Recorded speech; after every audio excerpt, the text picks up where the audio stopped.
요즘 사람들을 괴롭히고 있는 질병이 하나 있는데 그것은 바로 염려입니다. 정신과 의사들에 의하면 요즘 현대인들은 자신도 모르게 거의가 다 염려증에 사로잡혀 산다고 합니다. 사실 온 지구를 덮은 코로나 팬데믹을 겪고 그로 인해 경제가 무너지고 전쟁의 소식이 들려오니 어찌 보면 당연한 일인지도 모르겠어요. 그런데 문제는 이 염려가 생각보다 훨씬 더 우리의 삶에 해로운 영향을 끼친다는 거예요. 무엇보다 염려는 우리의 정신 건강을 완전히 무너뜨립니다.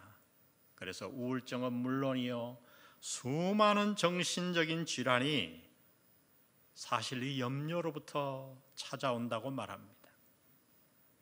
그래서 한 심리학자는 염려를 이렇게 불렀어요. 느린 형태의 자살. 아주 재미있는 표현이잖아요.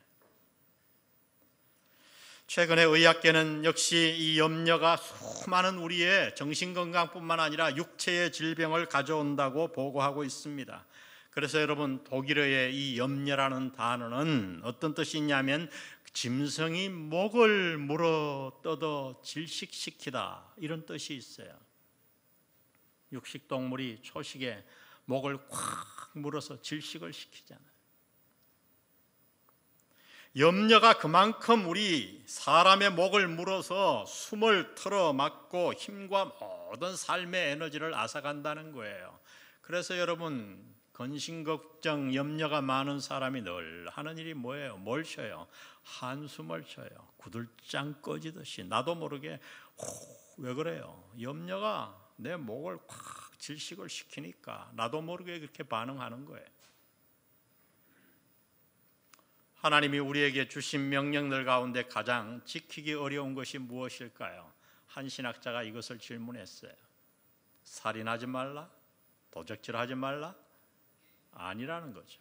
우리가 가장 지키기 어렵고 가장 많이 범하는 죄는 다름 아니라 염려하지 말라라는 명령이에요. 빌립보서 4장 6절에 보면 아무것도 염려하지 말라. 근데 우리는 어떡하죠? 모든 일에 염려하며 살잖아요. 이 명령을 지키기가 어려운 거예요.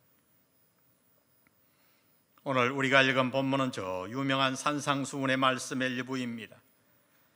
예수님은 염려가 우리의 삶에 큰 해악을 끼침을 이미 아셨기 때문에 오늘 본문에서 상당히 구체적으로 우리가 어떻게 염려를 거칠 수 있는가, 염려를 극복할 수 있는가에 대해 말씀해 주십니다.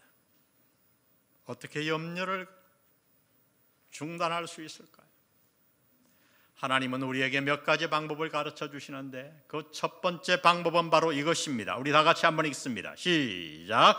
하나님이 당신을 돌보고 계심을 믿으라. 하나님이 나를 돌보고 계심을 믿으라. 여러분, 염려가 무서운 이유는 우리가 염려할 때 우리는 나도 모르게 무신론자가 되기 때문이에요. 무서운 말이죠. 여러분, 누군가 우리에게 와서 믿음이 없다고 하면 우리는 기분이 나쁘잖아요. 그러나 무신론자라고 말하면 우리는 아마 분노할 거예요. 그런데 예수님은 우리가 염려하는 그 순간 무신론자가 된다고 말씀하십니다. 왜 그럴까요? 그 이유는 아주 간단해요. 우리가 왜 염려하는가? 수많은 이유가 있겠지만 가장 근본적인 원인은 우리가 하나님을 믿지 않기 때문이라는 거예요. 여러분, 이것이 오늘 본문에서 예수님이 펼치시는 논리예요. 하나님은 염려가 얼마나 비신앙적인가를 가르치십니다. 예수님은 이것을 가르치시기 위해 오늘 우리에게 두 가지 대상을 예화로 드십니다. 첫 번째는 저 공중에 나는 새들이에요. 오늘 본문 26절을 보십시오. 공중의 새를 보라. 심지도 않고 거두지도 않고 창고에 모아들이지도 아니하되 너희 하늘 아버지께서 기르시나니 너희는 이것들보다 귀하지 아니하냐? 아마 예수님이 이 설교를 하실 때 저 공중에 새떼가 날아가고 있었을 거예요. 저 공중에 새를 보거라. 그들은 농사를 짓지도 않고 심지도 않고 추수하지도 않고 창고에 쌓아놓지도 않아요. 그러나 다 먹고 삽니다. 왜요? 하늘 아버지께서 그들을 돌보고 계시기 때문에. 예수님은 이 사실을 말씀하시며 염려하는 우리에게 이렇게 반문하세요. 너희는 저 새들보다 귀하지 아니하냐? 한마디로 말하면 저 새들을 돌보시는 하나님이 너희를 돌보시지 않겠느냐? 그러므로 여러분, 염려는 비신앙적인 태도예요. 염려하는 그 순간 우리는 하나님을 믿지 않는 무신론자가 되는 거예요. 새들을 봐라. 뿐만 아니라 염려는 백해무익하다고 말씀하십니다. 27절, 너희 중에 누가 염려함으로 그 키를 한 자라도 더 할 수 있겠느냐? 관주 성경에 보면 키라는 단어 옆에 번호가 있고 밑에 보면 생명이라고 되어 있어요. 그러니까 이 말은 이렇게 번역할 수도 있어요. 너희 중에 누가 염려함으로 너희의 생명을 하루라도 더 연장할 사람이 있겠느냐? 여러분, 새들이 농사 짓지 않아도 살아가는 이유는 염려하기 때문이 아니라 하나님이 그들을 돌보시기 때문이라 말씀합니다. 마찬가지로 주님은 말씀하는 거예요. 너희가 염려함으로 너희 생명을 하루라도 더 연장할 수 없어. 여러분, 우리는 이 땅에 얼마나 오래 살까요? 하나님이 허락하시는 만큼 살 줄 믿습니다. 염려하지 마세요.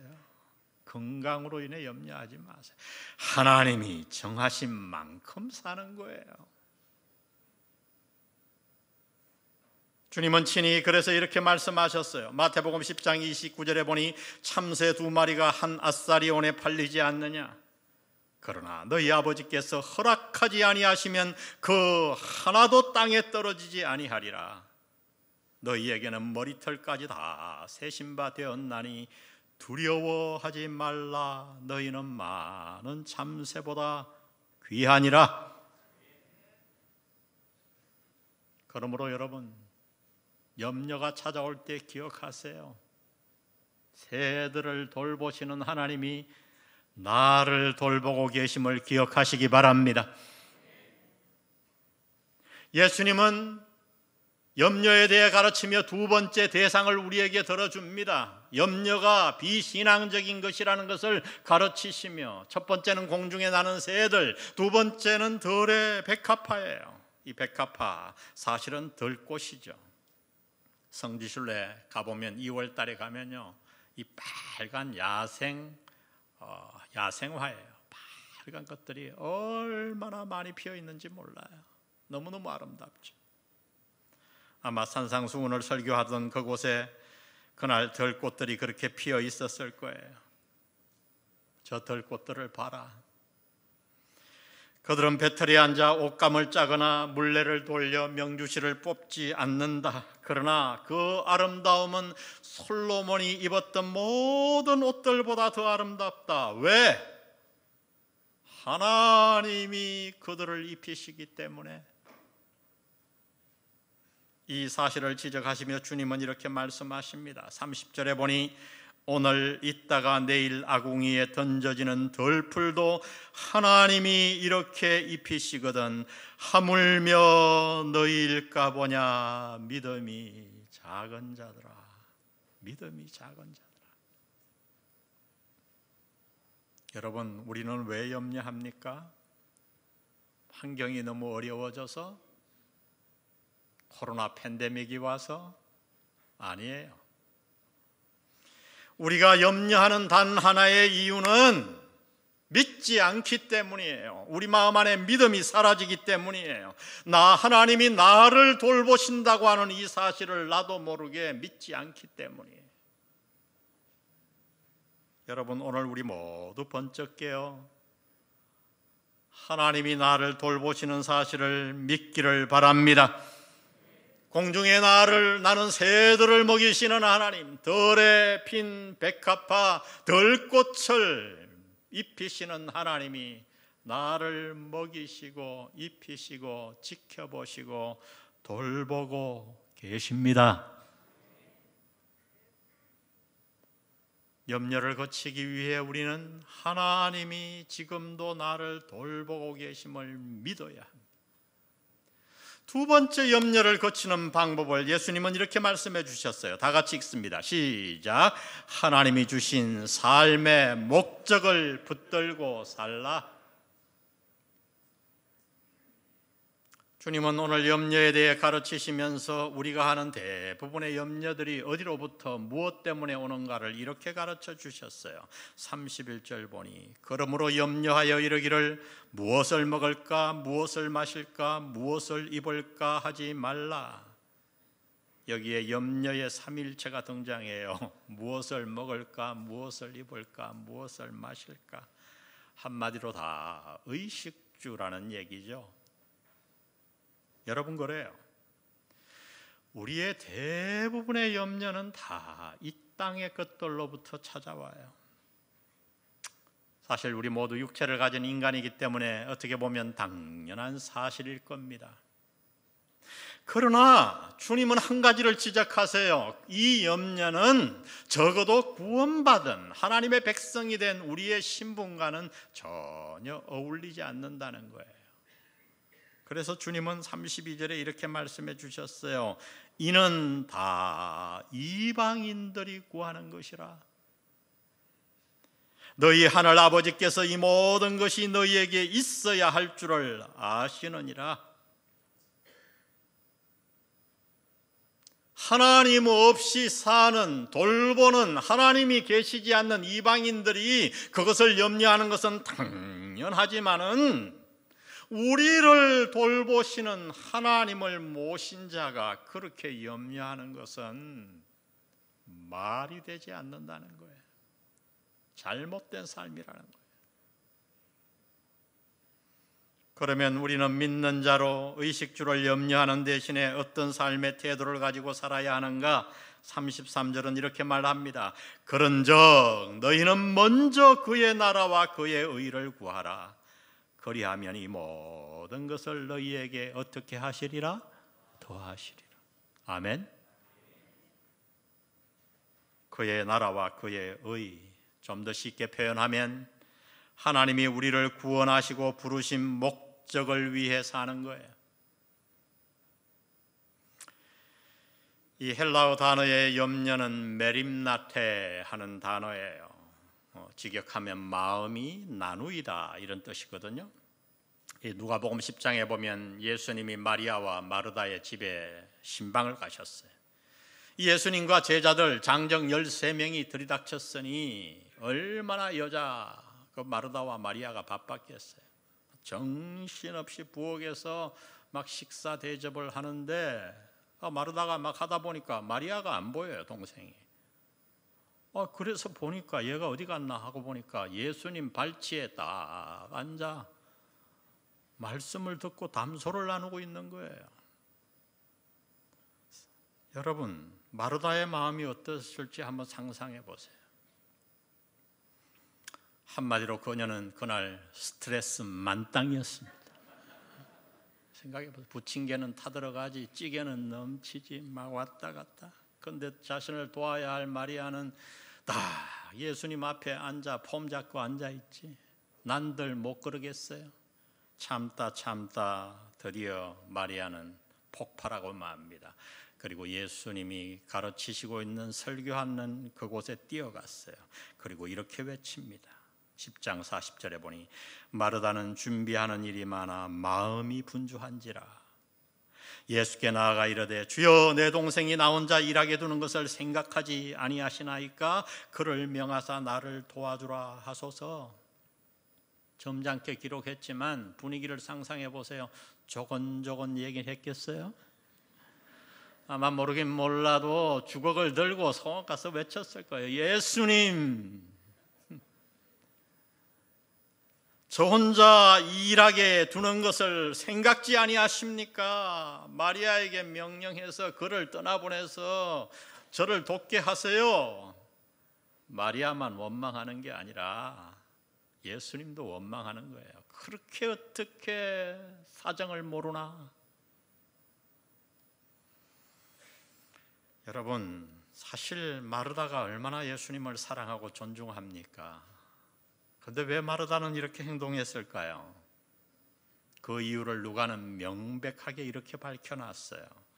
마르다는 준비하는 일이 많아 마음이 뭐한지라? 분주한지라. 신약 성경에 염려라는 단어가 딱 3번밖에 등장 안 하는데 여기 마음이 분주한지라 메림나테, 염려예요. 염려. 직역하면 마음이 말씀드린 대로 나누이다. 성경은 늘 우리에게 한 마음을 가지라고 말씀하시죠. 우리가 정말 영혼의 세계를 발견하고 그 세계를 소유하고 살아간다면 우리는 당연히 이 땅에 사는 동안 한 마음으로 살아야 된다 말합니다. 그래서 여러분, 십계명의 첫 계명이 뭡니까? 나 외에 다른 신을 두지 말라. 다시 말하면 하나님 외에 다른 그 무엇도 인생의 목적으로 삼지 말라는 거예요. 예수님은 이 말씀을 이렇게 종합해서 말씀하는 거예요. 너희는 먼저 그의 나라와 그의 의를 구하며 살거라. 삶의 목적을 분명히 하고 살거라. 그러므로 여러분, 내 마음에 염려가 찾아왔다는 것은 무엇을 의미하는가? 그것은 바로 우리 인생의 붉은 신호등이에요. 내가 지금 염려가 많다는 것은 내 삶의 목적이 희미해졌다는 경고예요. 나도 모르게 내가 삶의 목적을 잊어버리고 잘못된 것, 나 외에 다른 신을 섬기고 있다는 신호등이에요. 여러분, 혹시 여러분의 마음에 염려가 많으신가요? 그렇다면 조용히 여러분의 인생의 방향과 목적을 점검해 보시기 바랍니다. 우리가 염려에 왜 사로잡히는가? 아마도 그 이유는 하나님 외에 다른 어떤 것이 당신의 삶의 첫 자리에 놓여 있기 때문일 거예요. 당신도 모르게. 이게 예수님의 논리입니다. 자녀이든 배우자든 돈이든 사업이든 공부든 건강이든 그 무엇이든 하나님 외에 다른 것이 우리 삶의 우선순위 첫 자리에 놓이게 되면 우리는 염려에 빠질 수밖에 없어요. 그러므로 여러분, 염려를 극복하기 위해서는 우리는 어떻게 해야 됩니까? 우리의 삶의 목적을 다시 분명히 해야 합니다. 나는 왜 사는가? 무엇을 위해 사는가? 나는 정말 하나님의 나라와 의를 내가 구하고 있는가? 그것이 나의 삶의 1번이요 우선순위인가? 혹시 하나님과 세상 사이에서 내 마음이 꽉 나누인 것은 아닌가? 살펴봐야 돼. 삶의 우선순위를 한 마음으로 딱 놓게 되면 염려는 사라질 줄 믿습니다.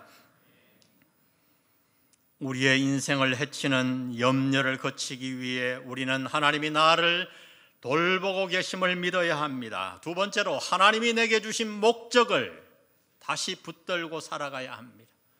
마지막 세 번째, 예수님은 이렇게 가르쳐 주십니다. 같이 읽으십시다. 시작. 한 번에 하루씩 살아가라. 우리는 이 단락을 읽으면서 보통 33절 너희는 먼저 그의 나라와 그의 의를 구하라, 이 말씀이 결론인 줄 알고 있어요. 너무 유명한 말씀이니까요. 그러나 사실 오늘의 이 문단은 그것으로 결론 지어지지 않아요. 결론은 어디 있는가? 34절에 있어요. 보십시다. 그러므로 결론이잖아요. 내일 일을 위하여 염려하지 말라. 내일 일은 내일이 염려할 것이요 한날의 괴로움은 그날로 족하니라. 재미있는 말씀이에요. 내일 일은 너희가 내일 염려할 것이요, 이렇게 보통 생각하는데 예수님 그렇게 말씀 아니에요. 내일 일은 내일이 염려하게 할 것이에요. 내일은 내 시간이 아니라는 거예요. 여러분, 이것이 염려에 대한 예수님의 결론이에요. 쉽게 말하면 우리는 우리의 날들 가운데 이틀만 극복하면 평생 염려로부터 해방된다는 거죠. 그 이틀이 뭐예요? 쉽잖아. 이틀. 어제와 내일이에요. 그 이틀만 극복하면 돼요. 그러므로 먼저 여러분, 어제의 잘못을 잊으시기를 바랍니다. 만일 지난날 죄가 자꾸 떠오른다면 하나님 앞에 나가 그것을 진심으로 자복하세요. 요한일서 1장 9절, 우리가 우리 죄를 자백하면 그는 미쁘시고 의로우사 우리 죄를 사하시며 우리를 모든 불의에서 깨끗게 하실 줄 믿습니다. 조건은 단 하나예요. 우리가 우리 죄를 자백하면, 하나님은 우리의 과거에 어떤 죄도 잘못도 기억지 아니하시겠다고 약속하셨어요. 그러므로 여러분, 지난날의 여러분의 죄와 잘못이 여러분을 얽어매지 않도록 하십시오. 어제는 이미 지나갔어요. 우리는 그때로 돌이킬 수가 없어요. 그러므로 어제의 잘못과 실수를, 죄를 자백한 후에 하나님이 잊어버리듯이 잊어버리시기 바랍니다. 그리고 여러분, 내일 일을 당겨서 염려하지 마세요. 비가 올 때까지는 우산을 펴지 마세요. 한번 생각해 보십시오. 오늘은 어떤 날일까? 오늘은요, 당신이 그렇게도 염려하던 내일이에요. 어제 엄청나게 염려했는데 오늘을 맞았잖아요. 살고 있네요. 옆에 분에게 한번 얘기해 보세요. 살아있네요. 살아있네요.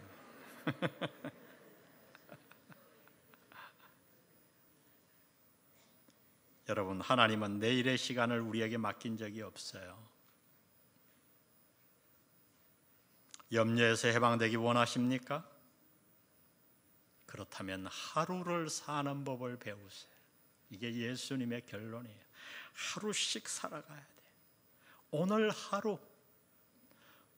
하루 살아있고 오늘 하루 먹을 것 입을 것 있으면 족합니다. 그래서 주님은 우리에게 기도를 가르치실 때에 오늘날 우리에게 일용할 양식을 주옵시고, 직역하면 매일의 양식을 주옵시고, 매일 하루, 한 달의 양식이 아닙니다. 내일의 양식도 아니에요. 오늘의 양식, 매일의 양식, 그것을 위해 기도하라. 여러분, 양식만일까요? 모든 것이 그래요. 여러분이 이제 내일 죽는다면, 미안한 얘기지만 오늘 하루밖에 안 남았어. 그러면 염려할까요? 아이고, 사업이 어찌 됐고 내일 가는데 뭐 염려할까요? 아파트가 없는데 이거 웃잖아. 내일 가는데, 이 말씀이에요. 여러분, 사실 내일을 생각하는 건 교만이에요. 언제든지 우리는 이 땅을 떠날 수 있잖아요.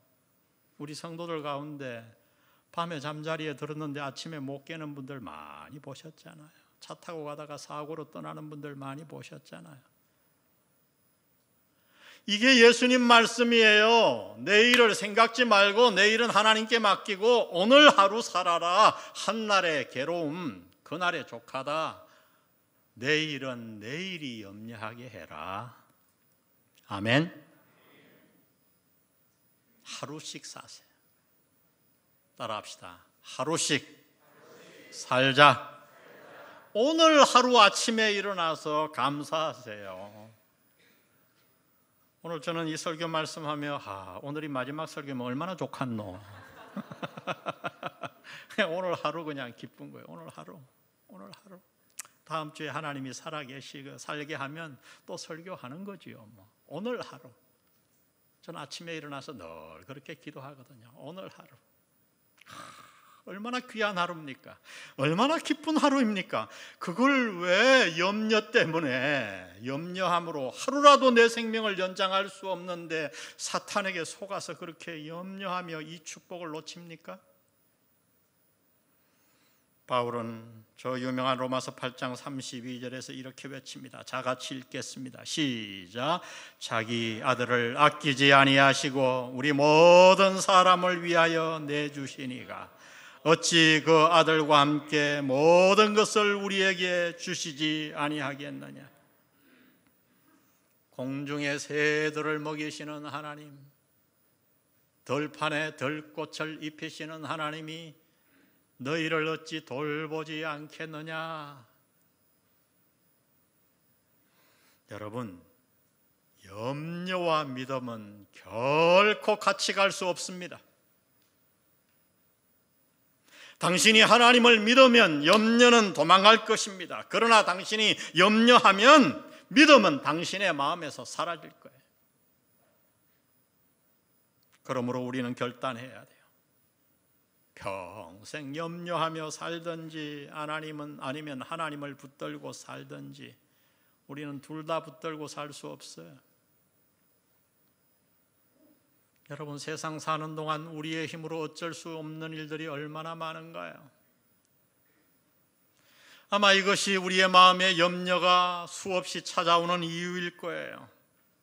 그때 우리는 어떻게 해야 됩니까? 염려하는 대신 예수님은 이렇게 가르쳐 줍니다. 하나님은 바울을 통해 빌립보서 4장 6절에 보니 아무것도 염려하지 말고 오직 모든 일에 기도와 간구로 너희 구할 것을 감사함으로 하나님께 뭐하라?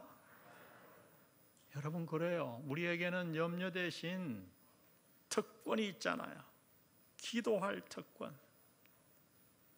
이방인들은 기도해도 소용없어요. 기도할 줄도 몰라요. 아무것도 염려하지 말고 모든 일에 감사함으로 기도하라. 예수님은 기도에 대해 가르치시며 이렇게 확증해 주셨죠. 마태복음 7장 7절에 보니 구하라 그리하면 너희에게 주실 것이요 찾으라 그리하면 찾아낼 것이요 문을 두드리라 그리하면 너희에게 열릴 것이니. 3번 반복, 히브리어서 3번 반복은 가장 많은 걸 뜻해요. 최상급이에요. 이 3중 강조만 해도 충분한데 예수님은 여기에 덧붙이셨어요. 8절에 구하는 이마다 받을 것이요 찾는 이는 찾아낼 것이요 두드리는 이에게는 열릴 것이니라. 믿습니까? 기도 수첩 다 사용하시나요? 저는 기도 수첩 보고 있어요. 놀래고 있어요. 기도했는데 돌아보니 다 이루어 주셨어요. 다 이루어 주셨어요. 할렐루야. 이 땅은 영적 전쟁터예요. 날마다 사탄은 우리에게 지금 화살을 쏘는데 어떤 화살을 가장 많이 쏘는지 아세요? 염려의 화살. 거기에 맞아서 숨을 못 쉬고 질식하며 사는 성도들이 얼마나 많은지 오늘 우리 모두 그 화살을 방패로, 믿음의 방패로 막아내십시다. 하나님이 우리를 돌보십니다. 우리는 이 땅의 것을 위해 사는 자가 아니에요. 하나님의 나라와 의를 구하는 자들이에요. 그리고 내일 일은 하나님께 맡기고 우리는 하루씩 받아 삽니다. 우리 모두 내일 떠납니다. 한번 생각해 보세요. 오늘 하루 살고 가. 이 하루를 어떻게 살겠어? 오늘 예배 후에 국수 맛있게 드십시오. 아멘. 맛있게 성도와 아름답게 교제하시고 하나님 주시는 축복을 누리는 여러분 되시기를 주의 이름으로 축복합니다.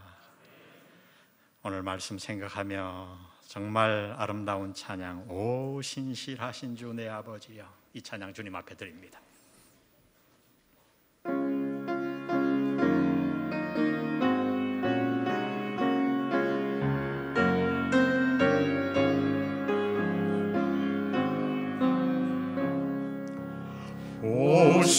신실하신 주 내 아버지여, 늘 함께 계시니 두려움없네.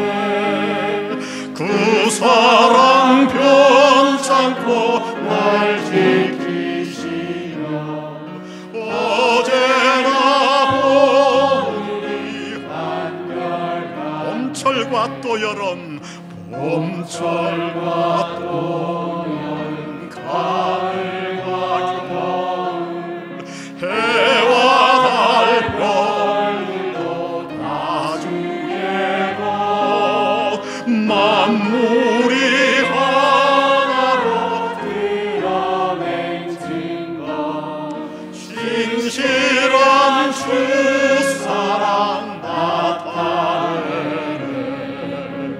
오 신실하신 주, 오 신실하신 주, 날마다 자비를 베푸시며 일용할 모든 것 내려주시니. 오 신실하신 주, 나의 구주,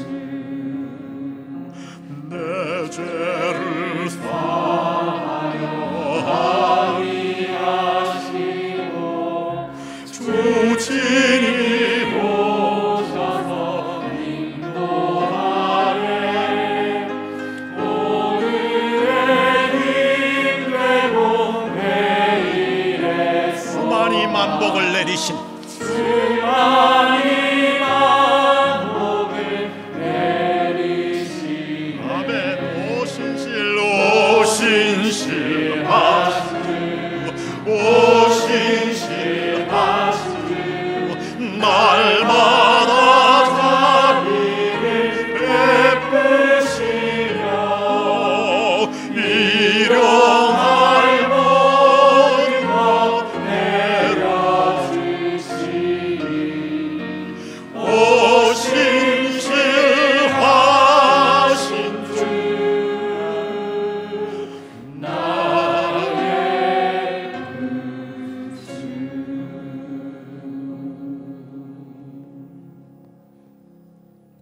새들을 먹이시고 들꽃을 입히시는 주님이 당신을 지키시고 먹이시고 돌보실 것입니다. 기도합시다.